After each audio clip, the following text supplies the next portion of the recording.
Serenya kwifuriza byiza mwese bakunze ba RC Sports kazi kuri RC Sports mu rugwa makuru imikino yo ku mugani burayi. Ngushimiye cyane wowe tubana umunsi ku munsi, gushimiye cyane wowe wakoze subscribe na utarayikoresha kwikora kugira ngo update nyinshi, transfer update, sports analysis, team stock ndetse na breaking news byose bikurikire hariya ku mugani burayi. Byinshi cyane biba bigezweho. Hanyuma ikaze muri transfer update z'aka kanya tugiye kwa twinjiramo.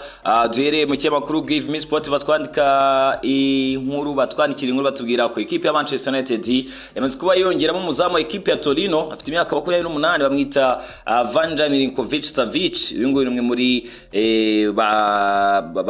bazamu mwe mu bazamu ekipe ya Manchester United iri gutekereza nko Give Me Sport batubwira abo bita Vanja Milinkovic-Savic umuzamu wa ekipe ya Torino. Ni inkuru dukesha Give Me Sports. Ni mugiye andi makuru atubwira ko uwo bita Morgan Gibbs White diriwe muri ekipe ya Manchester City kuba yajoininga gose ngiri muri progressinga neza, ngiri biragenda neza cyane. Hanyuma sporting director equipe ya Man City Goviana uyu nguyu numwe mu bakiringa avuga ati azadufasha byinshi cyane, ni main target muri project equipe ya Man City. Hanyuma ibinyamakuru bitandukanye bikaba bitubwira ko rero idiriye irimo progressinga neza cyane, aho bita Petit Mason Morgan Gibbs White. Hanyuma Talk Sport iratubwira ko West Ham rutayizamu wayo umunyagana Mohamed Kudus uyu nguyu ari kuri liste y'abakinnyi equipe ya Arsenal ishobora ko yasinyisha Mohamed Kudus. Hanyuma ikinyamakuru Talk Sport kaneka ko equipe ya West Ham ngo umusore ngo yakwemera kureka akagenda, ariko mu gihe cyose ngo yibonye hagati ya 160 na 50 z'amapaundi ko bita Mohamed Kudus. Let's wait and see dusize turebe cyane kuri ngo ngari kuri liste y'abakinnyi equipe ya Arsenal yatekerezaho cyane aho bita Mohamed Kudus. Hanyuma andi makuru menshi cyane agezweho, ibinyamakuru bitandukanye byara mu gihugu cya Espagne byarakaye byinshi cyane rwose, ntago bikozwa imisifurire yo bita Marciniak. Hanyuma ibinyamakuru bitandukanye birimo nka Sport yanditse ko Marciniak ngo niwe washyize ngiherezo ngo ngo kunzozi zikomeye cyane za FC Barcelona, avuga bati ngo yasife nabi cyane, ngo umusifuzi wo muri Pologne yasife nabi cyane. Hanyuma Mundo Deportivo yavuze ati Barca yari muri pole position, yari mu mwanya mwiza rwose kugira ngo bikorere amateka yabo, ariko ngo ntago byakunze bitewe n'umusifuzi Simon Marciniak. Imisifure ye rwose ibinyamakuru bitandukanye byara mu gihugu cya Espagne byabyutse byandikaho cyane bivuga ko atabasha kuba sifra neza cyane. Hanyuma mubwire ko Arne Slot uyu nguyu yabashe kuba amanaginga cyangwa se imikino yatoje mu mwaka wa mbere muri champion y'Ubwongereza ubita uyu mutoza Arne Slot bango uyu nguyu yabaye umutoza witwaye neza muri season ya mbere yagenje n'abatoza ba equipe ya Liverpool cyane ko nka Jurgen Klopp season ntago zamukundiye, yabanje kurangiza champion ku mwanya wa kabiri. Hanyuma Jurgen Klopp aragira amanota 97 ariko still n'ubundi abo wa kabiri, ariko bita Arne Slot rwose atwara igikombe ku manota 82 rwose bita Arne Slot. Ubwo rero abantu bakakomeje kuvuga bati ese abakinnyi yifuza ubuyobozi bwa equipe ya Liverpool uze kuba bubamuha, ese FSG buze kuba imubakinga muri transfer window. Ubwo rero biramutse bibaye byaba byiza cyane ko nawe nibyo yifuza, aravuga ati nyene barutayizamu kugira ngo dukomeze duhatane, ati nyene uza gutsinda ibitego ubundi bwo none wa champion y'Ubwongereza naye ngakomeza kuba naye conquering. Ubwo rero abakiri bataruka biruguzwa na equipe ya Liverpool tugenda tuhagaruka umunsi ku munsi. Hanyuma Bild yanikako Florian Wirtz ayungo rwose ngashobora ko yasnabinga equipe ya Manchester City ngahubwo ngakaba yasnabinga Real Madrid kugira ngo igire muri Bayern Munich iwabo mu Budage. Hanyuma uyu musore ngire ko equipe ya Manchester City yari mimutekerezaho equipe ya Real Madrid nayo igahozwa cyane nawe, gusa kuri uyu musore obita Florian Wirtz ngashonga ko ayo equipe yose yayareka ngahubwo wenga kigira muri Bayern Munich. Inkuru dukesha Bild yari mu gihugu cy'Ubudage, yumvikana ko ikinyamakuru makuru cyafite neza cyane kuko ne yari imbere mu gihugu iwabo mu Budage kuri Florian Wirtz. Hanyuma ikinyamakuru Diario AS katubwira ko equipe ya Real Madrid unagirimira planning uko yasinyisha Martin Zubimendi ngo barimo baratekereza ko ngo batamukeneye cyane ngo bitewe n'amafaranga ngo yatangwaho ngo ni menshi ngo ntabwo ngo bamukeneye cyane ku buryo bayatanga. Nyuma amakuru akavuga ko equipe ya Arsenal bizo gukomeza gupushinga kuri Martin Zubimendi ufite release clause ya $60 z'amayero, amafaranga equipe ya Real Madrid ibona ko ishobora ngo kwitatanga ko bita Martin Zubimendi. Ni inkuru dukesha Diario AC. Hanyuma The Sun Football ikandika ko equipe ya Newcastle yamaze kujoininga Lace yo ku buryo yasinyisha Jonathan Tah agomba kuba ari free agent kabisa. Hanyuma uyu musore ugomba kuba yatandukana na equipe ya Bayer Leverkusen. Makuru akavuga ko equipe ya Newcastle iri kumutekerezo muri summer transfer window nkuko The Sun Football ibyandika kuri Jonathan Tah. Gatomba kwingi nayo ni affaire suivranga. Hanyuma The Sun tukiri mu equipe ya Arsenal ngishaka ngo kugerageza gukora move ku musore wa equipe ya Paris Saint-Germain bamwita Lee Kang-in muri summer. Hanyuma n'umusore bagerageje kureba bamusinyisha muri January mu kwezi kwa mbere ariko ntibyakunda. Gusa kuri mu equipe ya Arsenal ngiribuze kongera kugerageza irebe niba byashoboka kuri uyu musore wa equipe ya PSG bamwita Lee Kang-in. Ni inkuru dukesha The Sun Football. Ni mu gihe Telefoot yandika ko Saudi Arabia equipe yaho ya Al Hilal iyi ngiyi rwose ngo iri buze ngo kugerageza nanone kuri Bruno Fernandes, nubwo equipe ya Man U irimo irayinforma ibwira ko ari umukinnyi batakwifuza kuba bari kura cyangwa se ari umukinnyi badashaka kugira ngo agende.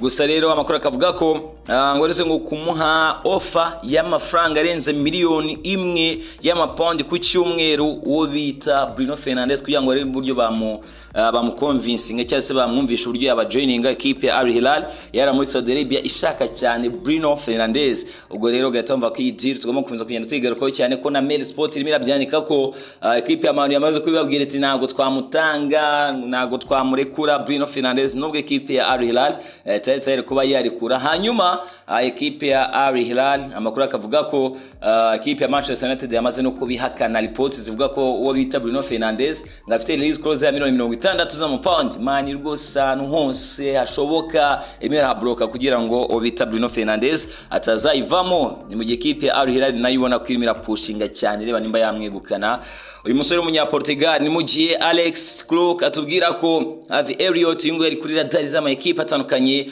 harimo na equipe ya Wolverhampton yari mu gihugu cy'Ubwongereza. Nyuma ngubwire ko uyu musore wa equipe ya Liverpool makuru avuga ko rwose ngo valuation equipe ya Liverpool ngire mu barira ngo hafi kuri $40 z'amapaundi. Harvey Elliott nubwo ku giti cye adashaka gusohoka cyangwa se atakwifuza gusohoka muri equipe ya Liverpool ngo yahatanira umwanya kareba ko yabona umwanya ubanzamo ubita Harvey Elliott. Ayo musore rero Alex Crook atubwira ko equipe ya Liverpool ivuga iti byibuze kuri $40 twareba equipe yaza tukaganira, nubwo nyine uyu mupeti ahozwa n'ama equipe we akabatekereza ko yakwigumira muri equipe ya Liverpool. Hanyuma ibindi bigenda bizamuka naze mbona nabyo bibaka debate avuga bati equipe ya Inter de Milan yagurishije André Onana kuri $50 z'amapaundi, hanyuma imusimbuza Yani Sommer kuri $5 zonyine z'amapaundi. Hanyuma yarayitwaye neza cyane aba umukinnyi mwiza cyane mu mukino wazaga equipe ya FC Barcelona na Inter de Milan orangiye equipe ya Barca itsinzwe ibitego 4-3 aggregate birangira ari 7-6. Barca irasezerwa muri semifinal. Hanyuma anaba man of the match uyu muzamu Musuwisi Yani Sommer wakoze save za hatari adinayinga ibitego byinshi cyane kwa equipe ya FC Barcelona. Abantu bavuga bati equipe Inter de Milan yikoreye akadiro keza cyane kandi inabonye amafaranga kuri André Onana.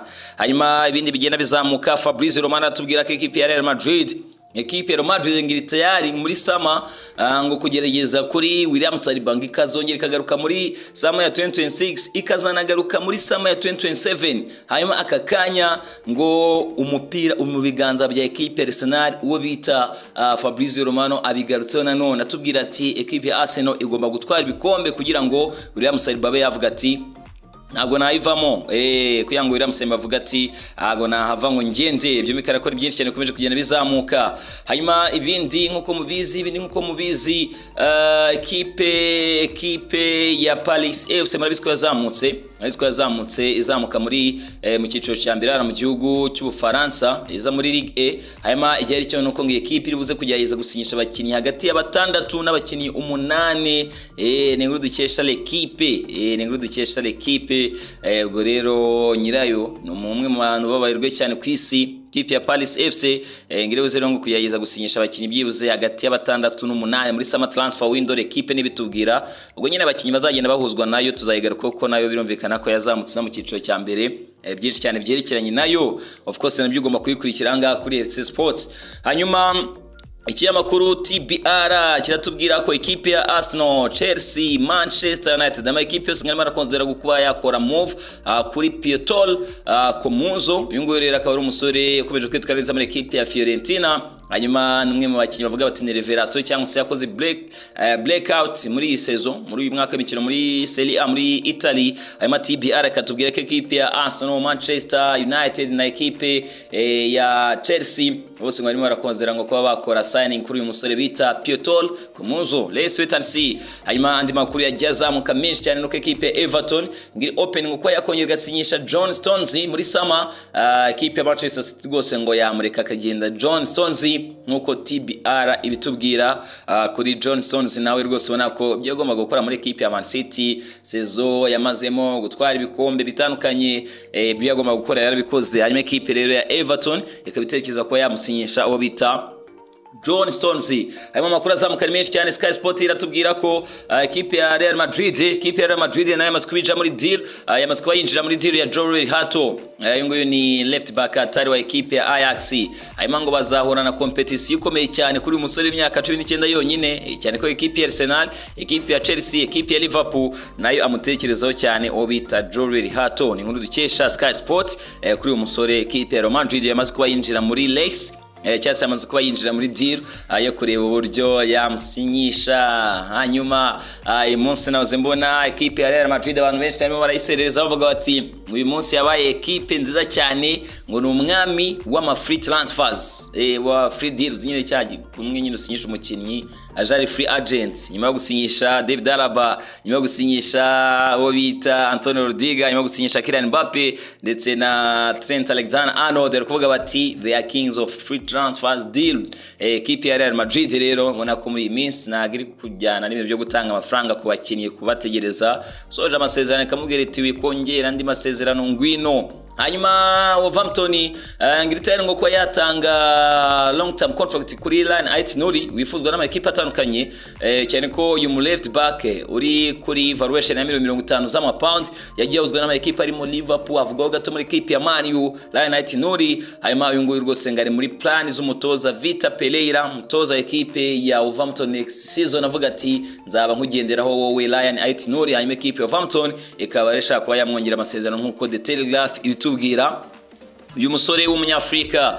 Hanyuma andi makuru nuko Give Me Sport tubwira ko ekipe ya Tottenham Hotspur yamaze kwisettinga price ko bita Richarlison de Andrade muri sama. Hanyuma makuru akatubwira ko ekipe ya Tottenham Hotspur byibuze ngo umushaka wakwishyura $40 z'amapaundi. Hanyuma ekipe ya Everton niyo iri guhuzwa cyane nawe kuba yakongera kamusinyisha Richarlison. Tottenham Hotspur ikayifuza byibuze $40 z'amapaundi. Hanyuma Fisher Yes iratubwira ko Dusan Vlahovic uyu nguyu ngari mu muryango usohoka muri ekipe ya Juventus turi muri sama obita Dusan Vlahovic. Mubwire ko ekipe ya Arsenal ni umusore itekerezaho cyane Dusan Vlahovic uyu striker.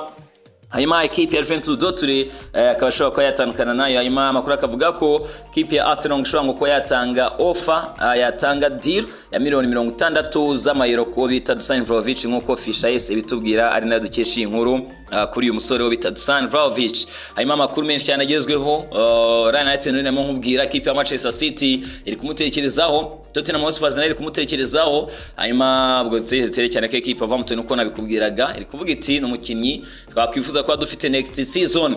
Hanyuma Sasha Tavoleili waratubwira ko Marcus Rashford nguyu Marcus Brian Rashford nguyu ashaka gukurana na Pini Zahavi kugira ngo arebe uburyo yakwa acceleratinga deal ye kuba yatandukana na ekipe ya Man yashaka gukurana na Pini Zahavi. Hanyuma uyu mukinnyi muri ekipe ya Aston Villa ngo ntagashaka ngo kuba yasinya amasezerano muri ekipe ya Man U cyasinga byasubirayo, ariko nanone ngo nago ngaribuze ngo kubasinya ngo nagaribuze ngo kubagumana nanone muri ekipe ya Aston Villa. Nyuma rero bita Marcus Rashford akaba yashaka gukorana na super agent Pini Zahavi kugira ngo abe yanamufasha kuri offer ye kureba nimba yashobora kwakurikiza muri ekipe ya FC Barcelona niyo ekipe we ashaka Marcus Brian Rashford.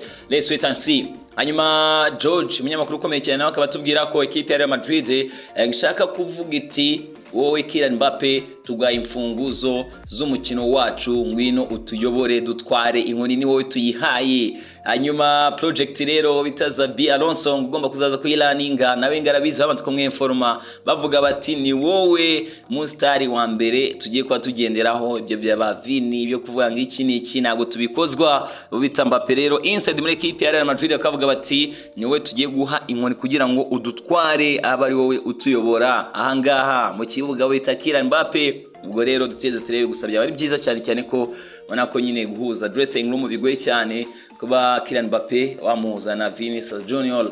Hanyuma Football Insider bakatubwira ko uwo bita Petit Mason Joao Felix yunguyu ashaka kuguma muri Europe nyubwo ari ama equipe atandukanye amwifuza arimo na equipe ya Flamengo yo muri Brazil. Hanyuma na Diario AS aratubwira ko rero Joao Felix ashaka kwigumira muri Europe yatijwe muri equipe ya AC Milan ava muri equipe ya Chelsea. Muri equipe ya AC Milan naho nagwe iri kumworohera na gato gusa uyu musore amakuru haravuga ko we ku giti cye ngashaka kwigumira i Burayi nubwo Flamengo imwifuza. Hanyuma andi makuru rwose musore nawe utarorowe na gato yabaye relegated mu ma equipe atandukanye muri hari mu gihugu cya Espagne amaze kuba relegated muri season enye bamwita Darwin Marquis. Ngwi murabizi ko ari tara equipe ya Chelsea mubwire ko muri 2022 yabaye relegated ari kumwe na Granada, 2023 aba relegated ari kumwe na Real Valladolid, hanyuma 2024 aba relegated ari kumwe na Cadiz, hanyuma 2025 yongeye kuba relegated ari kumwe na equipe ya Real Valladolid. Atari cyane kabisa nawe nago yorowe na gato na season yagiye agira. Ni mu gihe Graeme Bailey atubwira ko Alexander Isak yungo yaracyari kuri top target kuri equipe ya Liverpool muri summer transfer window. Hanyuma na equipe ya Liverpool ngifite n'izindi option cyane kifiteho mo Igor Ekitike kagira muri Amdelap ndetse na Victor Osimhen nabo baramutekerezaho gusa top target ngakaba wo bita Alexander Isak.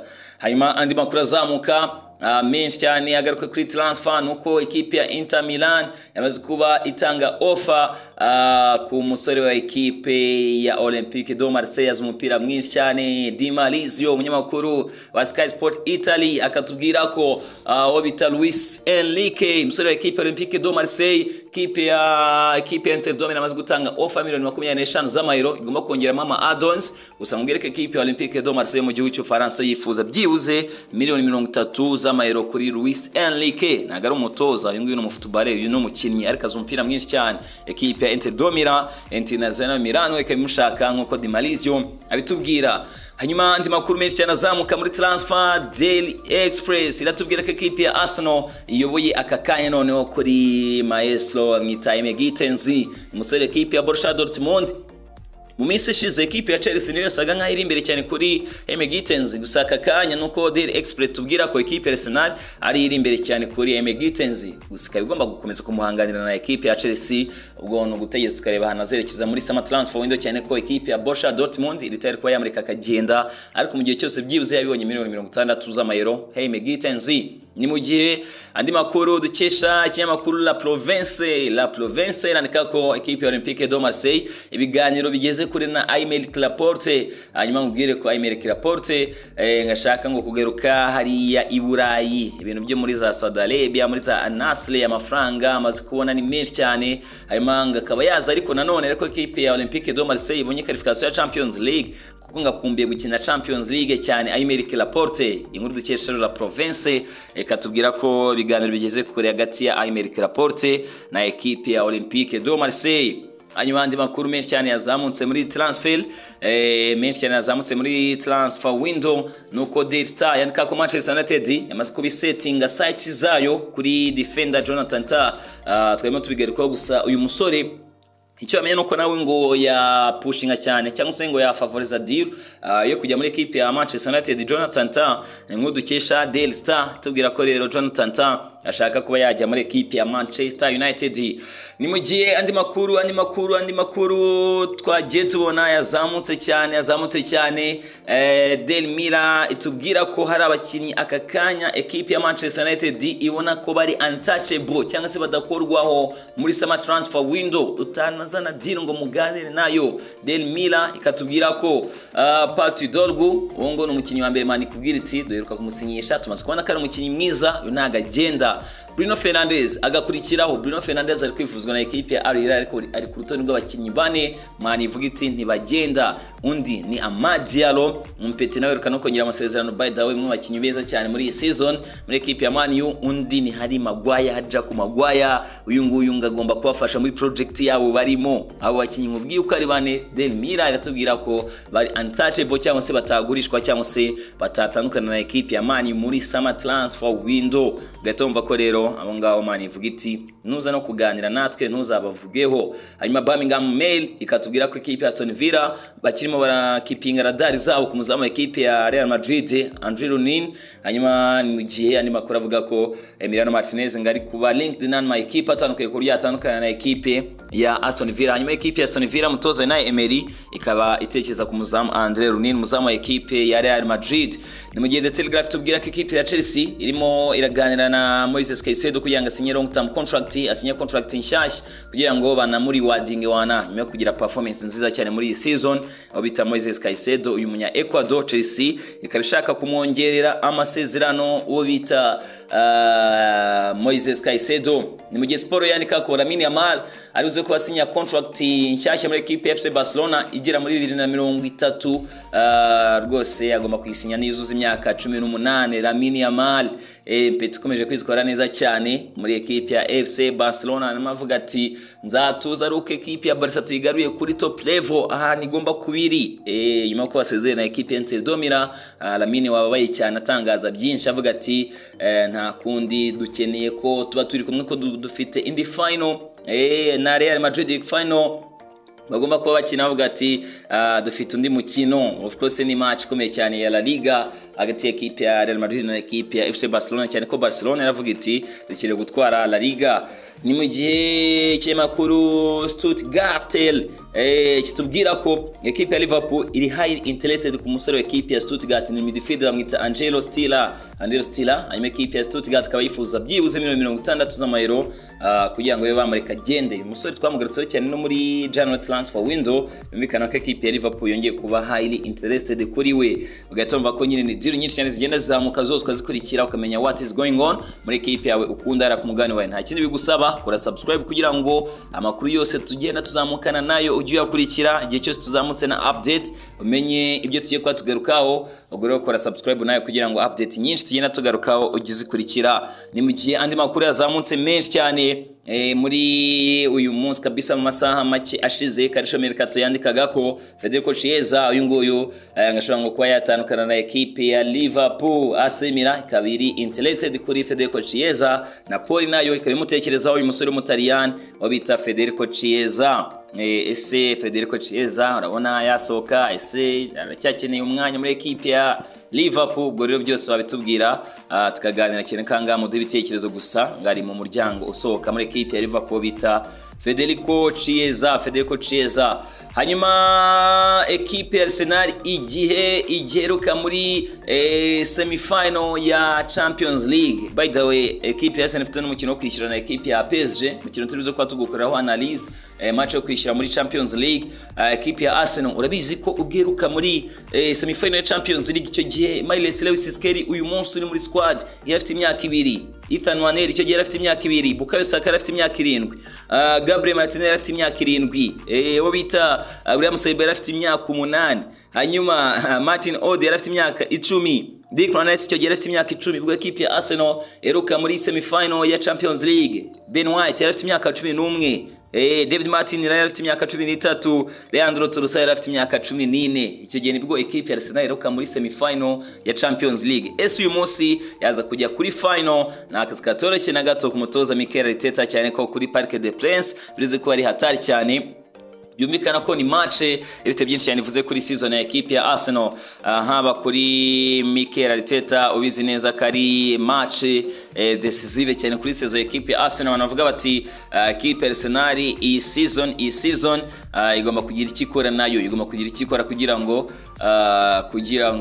ngo muri rusange irebe ko yagera kuri final.